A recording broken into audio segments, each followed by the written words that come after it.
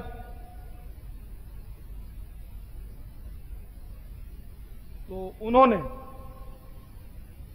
اس بچے کو، اس بزرگ کا نام ہے شیخ زین الدین شافعی، مدرس مدرسہ شامیہ، تو بچہ مدرسے کی چھت سے گر گیا اور مر گیا، تو انہوں نے اس کو زندہ کر دیا۔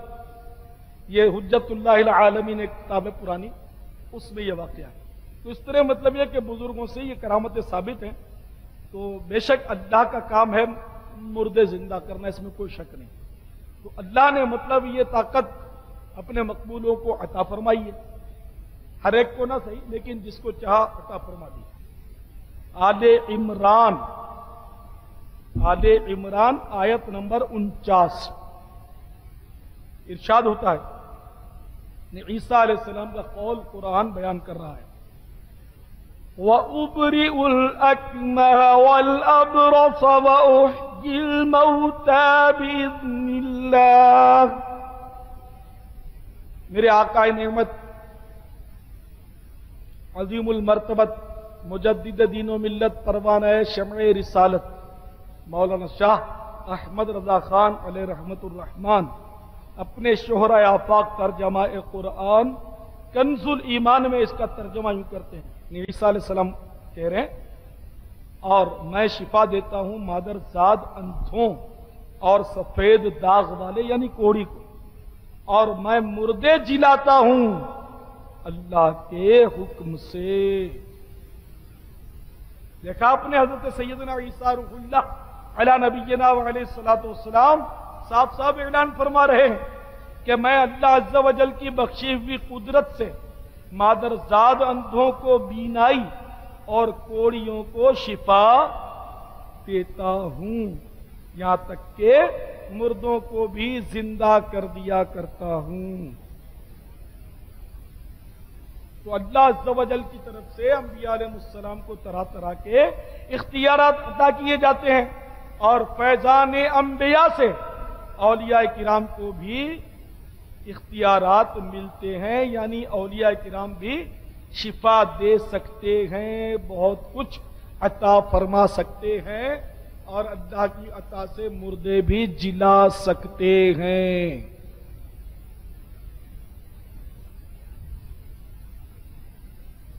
تو مردوں کو زندہ کرنا یہ آپ کی سمجھ میں آ گیا نا، شیطان کے وسوسے پر مت جائیں، بس ماننے والے بنے، سوچنے والے بنے تو مارے جاؤ گے۔ عقل کو تنقید سے فرصت نہیں، عشق پر اعمال کی بنیاد رکھ۔ تو قرآن نے کہہ دیا کہ عیسیٰ علیہ السلام مردے زندہ کرتے تھے، ہم نے مان لیا، اندھوں کو آنکھیں دیا کرتے تھے، ہم نے تسلیم کر لیا، کوڑیوں کو شفا دیتے تھے، ہم نے سرے نیاز جھکا دیا، اللہ نے عطا کیا ہے۔ تو اولیاء کرام بھی اللہ کی عطا سے مردے زندہ کر سکتے ہیں، بیماروں کو شفا دے سکتے ہیں، اندھوں کو آنکھیں دے سکتے ہیں، اللہ کی عطا سے۔ تو اس میں کوئی مطلب یعنی کہ گھبرانے کی بات نہیں، ایمان کے خطرے والی کوئی بات نہیں، بلکہ جو ان باتوں کا انکار کرے گا ایمان اس کا بے شک خطرے میں ہے۔ جبکہ پتہ چل گیا کہ قرآن سے واضح ہے کہ عیسیٰ علیہ السلام مردے زندہ کرتے تھے، قرآن کہہ رہا کہ عیسیٰ علیہ السلام کی فرما رہے ہیں کہ میں مردوں کو زندہ کرتا ہوں، تو اب تو ماننا ہی پڑے گا۔ اللہ تعالی ہمیں ایسے غلط وسوسوں کو سوچنے والا نہ بنائے، بلکہ اللہ تعالی ہمیں آنکھیں بند کر کے قرآن و حدیث اور اولیاء کرام کی ہدایات کو ماننے والا بنائے۔ الحمدللہ 11ویں شریف کا پیارا پیارا مہینہ ہے، میں آپ کو روزی میں برکت کا ایک نسخہ بتائے دیتا ہوں، اگر آپ کی سمجھ میں آ جائے۔ جو اسلامی بھائی کاروبار کرتے ہیں وہ اگر اپنی روٹین بنا لیں معمول بنا دیں.